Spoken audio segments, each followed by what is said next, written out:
TF1 20h avec Roger Giquel. À 20h30 sur TF1 et RTL, grand débat européen en direct. Sont invités Jacques Chirac, Georges Marchais, François Mitterrand et Simone Veil. Une inconnue encore, la participation du premier secrétaire du Parti socialiste. La grève dans la fonction publique, très suivie à l'Éducation nationale, moins bien dans les autres administrations. Sidérurgie, Robert Boulin annonce la création ferme de 12 000 emplois d'ici à 1981 dans le Nord-Pas-de-Calais et la Lorraine. Le surprenant livre de compte de 50 ans de la vie d'un polytechnicien. Il a payé beaucoup plus d'impôts que ne lui a coûté l'éducation de ses 2 enfants. L'État donne 2 millions de francs à Ligier pour l'aider à améliorer les performances de sa Formule 1. Bonsoir. Oui, comme vous le savez, tout de suite après ce journal, à 20h30, aura lieu sur cette chaîne un grand débat politique sur les élections européennes. Débat qui sera également retransmis sur RTL en direct d'un grand hôtel parisien. Christian Bernadac et Alexandre Balou, les animateurs de l'émission, attendent en principe les 4 grands qui conduisent les listes des principaux courants politiques. Simone Veil, UDF, Jacques Chirac, RPR, Georges Marchais, Parti communiste et François Mitterrand, Parti socialiste. J'ai dit donc en principe, car nous ne savons pas, en effet, si le dernier nommé des invités de ce débat, François Mitterrand, y participera. Vous vous souvenez sans doute que, mardi dernier, lors d'une conférence de presse, le chef du Parti socialiste avait dit qu'il ne voulait pas servir d'alibi, qu'il ne voulait pas participer à une comédie. Il estimait que les conditions normales du débat démocratique ne sont plus réunies dès lors qu'après un débat comme celui de ce soir, le Premier ministre, et ce sera mardi prochain, à la même heure, disposera d'1 heure d'antenne. Le Premier ministre qui soutient une des listes en présence, faisait remarquer François Mitterrand, celle de l'UDF, conduite par Simone Veil. Et d'ailleurs, Raymond Barre l'a encore confirmé tout à l'heure à Toulon, ce soutien à la liste UDF. François Mitterrand estimait donc que l'équité dans la campagne électorale n'était pas respectée, et tout à l'heure, le porte-parole du Parti socialiste, Laurent Fabius, a dit qu'il ne pouvait pas répondre à la question de savoir si François Mitterrand participerait à ce débat. Et il a conclu laconiquement: rendez-vous à 20h30. Voilà, nous en sommes là. Il y a un peu plus d'une demi-heure à Toulon, lors d'un meeting d'explication, le Premier ministre a parlé de cette affaire en termes très clairs et très offensifs. Je vous propose de l'écouter. Il paraît que dans la période actuelle, le Premier ministre ne doit pas parler ou ne parler que si les autres parlent autant que lui, notamment à la télévision. Or, j'avais le sentiment, et je pense que ce sentiment est le vôtre comme le mien, que les autres parlent beaucoup plus que moi à la télévision.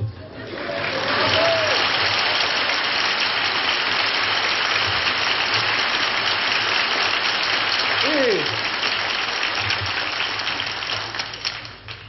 il est évident qu'ils ont plus de temps que moi pour le faire, puisqu'ils n'ont que cela à faire.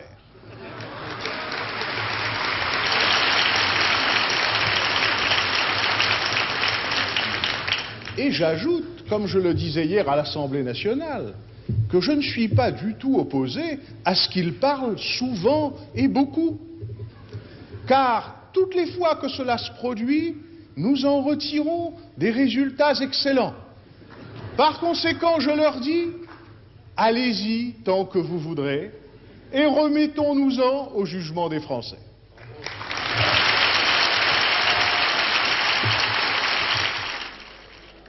Vous l'avez vu et entendu, beaucoup de monde et beaucoup d'applaudissements au Grand Théâtre de Toulon pour le premier meeting de Raymond Barre. Beaucoup de manifestants aussi dans les rues de la ville, en particulier des ouvriers des arsenaux. Mais ce meeting a eu 2 vedettes, Michel Debatisse et Raymond Barre.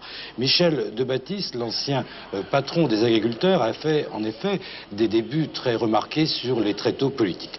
Raymond Barre, lui, a préféré l'expression réunion d'explication à réunion électorale. Réunion d'explication pour faire comprendre aux Français la politique européenne du gouvernement. Le Premier ministre a d'abord répondu à tous ceux qui estiment que l'Europe n'a rien à apporter. Il a repris point par point tout ce que l'Europe avait apporté depuis sa création à la France, en particulier sur la politique agricole, la politique douanière, monétaire et la coopération politique. Ensuite, M. Barre a parlé de l'avenir en insistant sur l'importance de pouvoir conserver cet acquis et surtout de développer des politiques européennes domaine de l'énergie, de l'industrie et du progrès social. Enfin, cette phrase de M. Barre, je me suis occupé de l'Europe sous 3 présidents de la République, le général de Gaulle, Georges Pompidou et Valéry Giscard d'Estaing. Je peux vous affirmer, a dit le Premier ministre, que c'est la même Europe. Alors il a conclu par cette phrase, continuons l'Europe, ce sera justement le slogan de tous les meetings de Raymond Barre, dont ce soir c'était le premier ici à Toulon. Les socialistes ne sont pas les seuls à contester la présence active de Raymond Barre dans cette campagne préélectorale pour les européennes. Je vous rappelle en effet que le président de la commission d'enquête sur l'information publique, Marc Loriol, RPR, a adressé une lettre au Premier ministre où il a fait remarquer qu'aucun temps de compensation à la suite de l'émission avec Raymond Barre mardi prochain n'est annoncé au bénéfice des autres listes, contrairement à ce que l'équité la plus élémentaire recommanderait. Alors ici, je dois vous rappeler que nous ne sommes pas encore dans la campagne électorale officielle, à la radio et à la télévision. Celle-ci commencera le 29 mai et se terminera le 8 juin. La campagne officielle aura lieu entre 19h10 et 19h15 à la Radio Nationale, à France Inter par exemple, à 19h40 à TF1 et à Antenne 2, et après le journal du soir à 22h30 sur FR3, sauf un jour où ce sera à 23h. Les formations représentées au Parlement se partageront 2 heures d'antenne. Celles qui ne sont pas représentées au Parlement disposeront d'une demi-heure au total, mais de 5 minutes maximum pour chacune d'entre elles. Enfin, je vous signale, c'est la dernière information sur les élections européennes, je vous signale le dépôt au ministère de l'Intérieur d'une 6e liste aujourd'hui en tout cas, celle du Parti communiste, celle de Georges Marchais bien sûr. La grève dans la fonction publique, c'est finalement dans l'enseignement qu'elle a été le plus suivie. Entre 70 et 80% de grévistes chez les instituteurs et environ 50% chez les enseignants du second degré. Mais certains établissements étaient totalement fermés. En revanche, dans les PTT, les bureaux de poste étaient ouverts et il y a eu peu de conséquences pour le public, notamment au niveau de la distribution du courrier. À Paris, de très nombreux fonctionnaires ont manifesté ce matin entre la Bastille et le ministère des Finances, rue de Rivoli. Compte rendu de cette journée plus en détail, Florence Schall.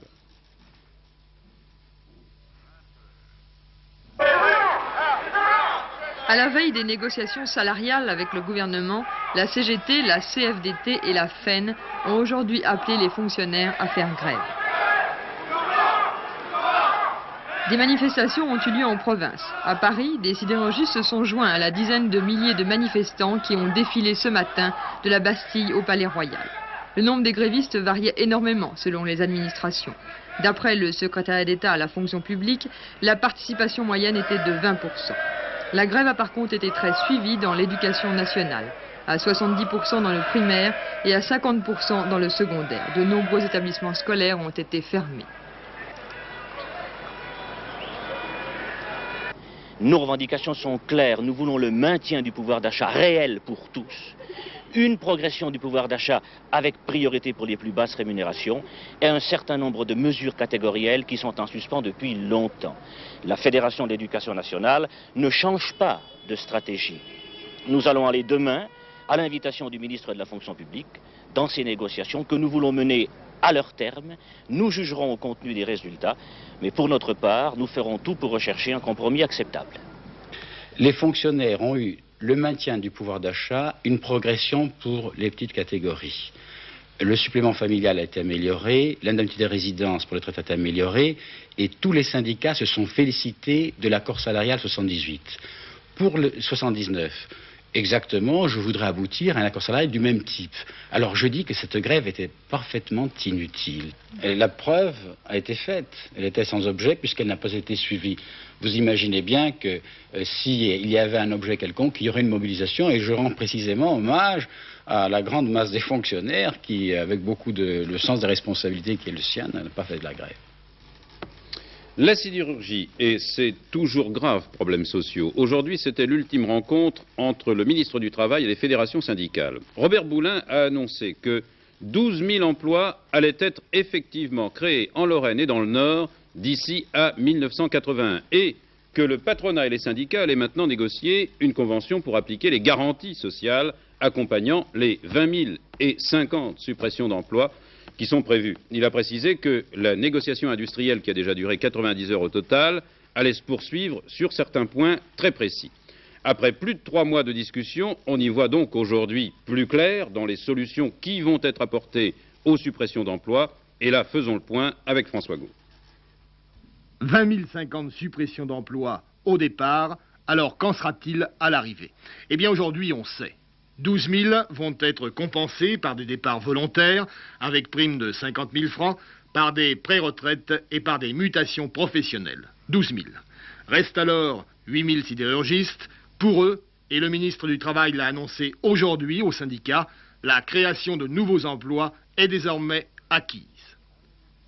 Il ne fallait pas faire de la Lorraine et du Nord un désert de retraités, il fallait créer effectivement des emplois. Or, le fait nouveau et important, c'est que depuis la dernière réunion que j'avais faite, 13 000 emplois jusqu'en 85 nouveaux ont été effectivement annoncés et seront réalisés. Si l'on reprend les anciens déjà annoncés et certains, plus les nouveaux, fin 81, il y aura 12 000 emplois effectivement créés dans cette affaire. En somme, comme le souligne la CFDT, aucun emploi dans la sidérurgie ne sera supprimé sans qu'un emploi alternatif ne soit proposé.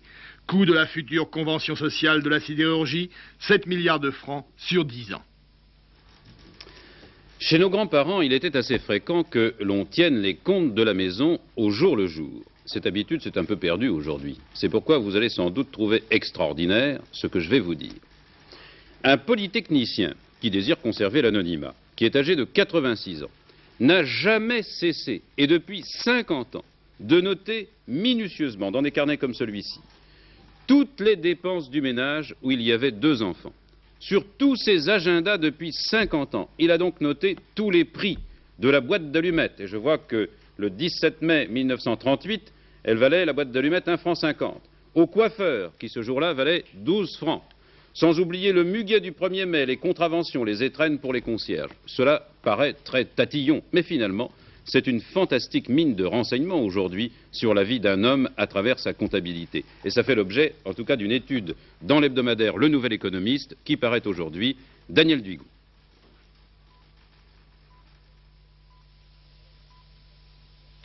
Voilà donc ces fameux petits agendas qui ont permis de faire le compte de la vie d'un homme. Ils sont 50, certains ont été confectionnés et ils sont tous un peu jaunis. Le premier date de 1923.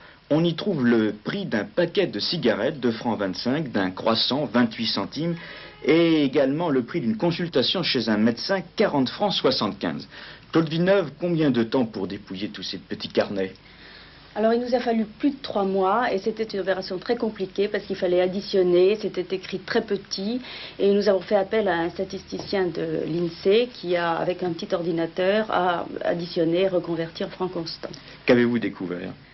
Alors, en plongeant dans ces petits carnets, on a découvert que ce monsieur qui avait gagné au total 6 millions de francs lourds a consacré l'essentiel de ces sommes à sa subsistance. C'est-à-dire d'abord la nourriture, qui représente plus de 20% de ses dépenses, puis le logement, le chauffage, l'habillement, le transport, etc. Pour le reste, on constate que l'État lui a pris plus d'argent que ne lui en a coûté l'éducation de ses enfants. Il fallait aimer les chiffres et l'ordre pour tenir à jour aussi précisément ses comptes. Une vie bourgeoise et sans extravagance, entièrement centrée sur la famille. En 1926, il ignore les chèques et le crédit. Son principal souci est d'équilibrer les comptes, et avec l'argent qu'il réussit à mettre de côté, il préfère jouer à la bourse sans vraiment gagner, sans vraiment perdre, plutôt que d'acheter un appartement. Dans la rubrique distraction, on trouve surtout des livres, des journaux, quelques cartes postales et parfois le théâtre. Mais il a dépensé plus d'argent pour les transports que pour les loisirs. Quant à ses dépenses personnelles, elles ont été plus élevées que celles de sa femme. Autre détail cocasse.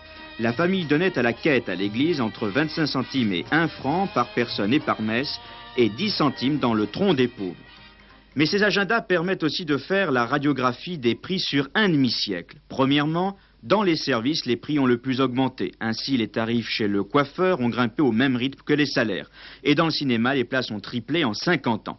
Mais il y a des exceptions. Par exemple, dans la teinturerie, le nettoyage d'un costume coûtait en 76 moitié moins cher qu'en 49. Deuxièmement, l'alimentaire est le deuxième secteur qui a augmenté plus vite que la moyenne générale des prix. La pomme de terre est l'exemple le plus frappant. Celui du croissant va dans le même sens. Troisièmement, les prix des produits manufacturés, rasoirs, chaussures, bas, ont tous chuté, mais plus ou moins vite.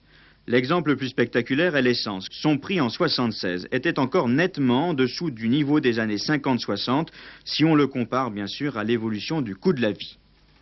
L'histoire ne dit pas combien d'heures ont été perdues par Monsieur X pour faire toutes ces comptabilités minutieuses de ses dépenses.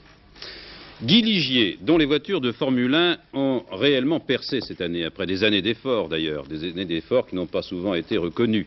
Et ceci en dépit aussi des déconvenus cette année, par exemple récemment au Grand Prix de Belgique, et puis de la rivalité de ses pilotes. Guy Ligier, qui a beaucoup de mal à boucler son budget, avait rendez-vous aujourd'hui avec Jean-Pierre Soisson, le ministre de la Jeunesse et des Sports. Rendez-vous positif puisque Ligier en est ressorti avec l'assurance d'une aide du gouvernement d'un montant de 2 millions de francs.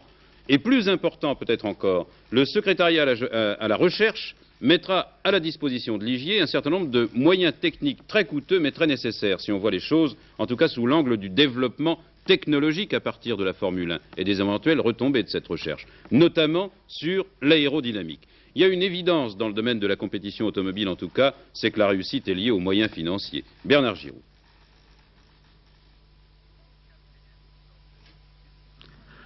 En Formule 1, l'époque des artisans est maintenant révolue. La course est l'expression d'une bataille économique et technologique entre grands constructeurs. Fiat avec Ferrari, Alfa Romeo avec Brabham, Ford avec Lotus et Renault et le moteur turbo ont tous des moyens bien différents de Ligier, Tyrrell ou Williams.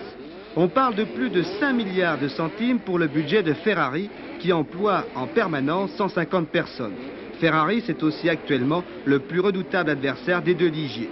Lotus bénéficie du tiers, Ligier du quart, soit près d'1,5 milliard de centimes. Et en Angleterre, une équipe revient 40% moins cher que dans un autre pays, cela en raison du coût de la main-d'œuvre. Guy Ligier va donc bénéficier de 2 millions de francs du ministère de la Jeunesse et des Sports, mais l'apport du secrétariat à la recherche est très important. Ainsi, l'équipe de Vichy pourra utiliser la soufflerie de Saint-Cyr-l'École et une nouvelle voiture sera mise bientôt à l'étude, une évolution qui peut être évaluée à 150 millions de centimes.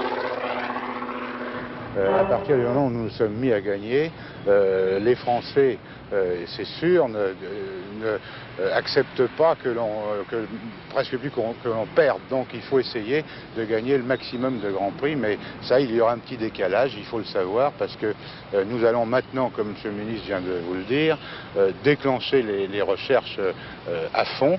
Mais nous avons du retard et on va essayer de combler ce retard. Le prochain objectif de Guy Ligier est d'obtenir des pneumatiques français pour peut-être éviter ce qui s'est passé dimanche dernier, la sortie de route de Depailler et le ralentissement de la FIT qui a dû se contenter de la 2e place. La Formule 1 est un combat continuel et à chaque course, à chaque circuit, tout peut être mis en cause.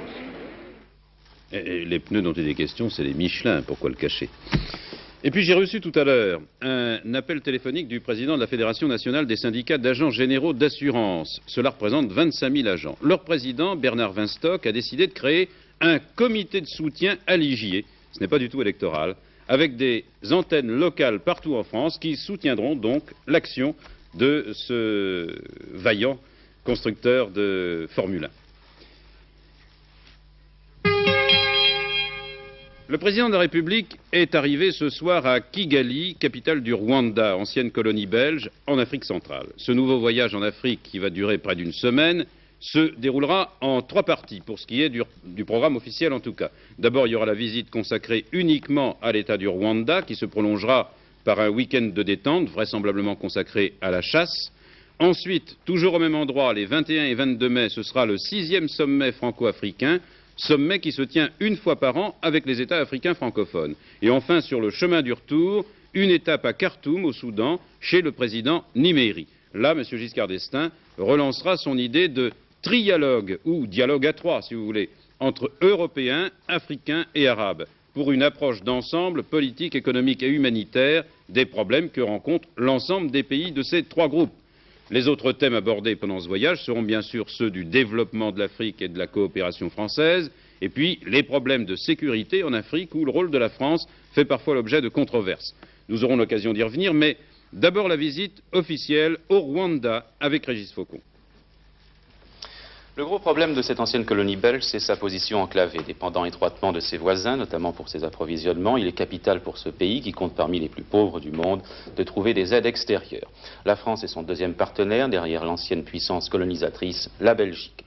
Le président du Rwanda s'appelle Juvenal Habyarimana. Ce général venu au pouvoir en 1973 peut se vanter d'avoir ramené l'unité dans un pays traditionnellement ravagé par des luttes tribales sanglantes entre les deux principales ethnies, les Hutus et les Tutsis.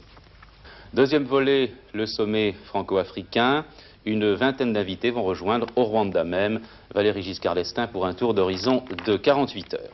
Ce sera la 6e conférence du genre depuis 1974. Les interlocuteurs de Valéry Giscard d'Estaing trouveront dans la France un pays particulièrement soucieux de voir le continent africain échapper à la rivalité entre les grandes puissances. Également au centre des discussions, le dialogue nord-sud, les problèmes de développement, la coopération. Il y a sur l'ensemble du continent, je vous le rappelle, près de 11 000 coopérants et l'aide de la France s'est élevée à 520 millions de francs l'année dernière. Troisième volet enfin, le Soudan. Sur le chemin du retour vers Paris, Valéry Giscard d'Estaing s'arrête à Khartoum, capitale du Soudan, donc pour rencontrer le président Niméry, président en exercice de l'Organisation de l'Unité africaine. Les deux hommes évoqueront la possibilité de concrétiser ce qu'on appelle déjà le trialogue. Entendez par là la concertation entre l'Europe, l'Afrique et les pays arabes. L'idée en avait été lancée par Valéry Giscard d'Estaing au début de l'année et il s'agit en quelque sorte d'avancer un peu plus loin dans cette phase qualifiée d'exploratoire. L'Empire centrafricain sera représenté au sommet de la semaine prochaine, sommet franco-africain. Et on ignore pour l'instant si on demandera aux délégués de l'empereur Bokassa de répondre à l'accusation portée par Amnesty International du massacre d'une centaine d'enfants en prison. Le député communiste Louis Audru a en tout cas demandé aujourd'hui au gouvernement de dénoncer ce massacre et la répression populaire en général en Centrafrique, et également de suspendre tout soutien financier et politique à ce régime sanguinaire, un soutien indigne de la France, poursuit le député. Le Premier ministre centrafricain a démenti aujourd'hui, formellement, les informations d'Amnesty International, à qui il reproche de ne pas avoir répondu à l'invitation d'envoyer sur place une délégation d'enquête. Le Premier ministre reconnaît qu'il y a eu des arrestations d'écoliers et d'étudiants au mois d'avril, mais il affirme qu'ils ont été ensuite libérés. Il reconnaît également que 140 très jeunes manifestants ont à ce moment-là disparu, mais il affirme qu'ils s'étaient réfugiés au Zaïre, de l'autre côté du fleuve, pour échapper au contrôle de la police, et que depuis, ils ont réintégré leurs familles. Affaire à suivre donc, mais je vous rappelle qu'Amnesty a été formelle dans ses accusations. Avec vous, Jean-Claude Narcy, les autres nouvelles de ce journal.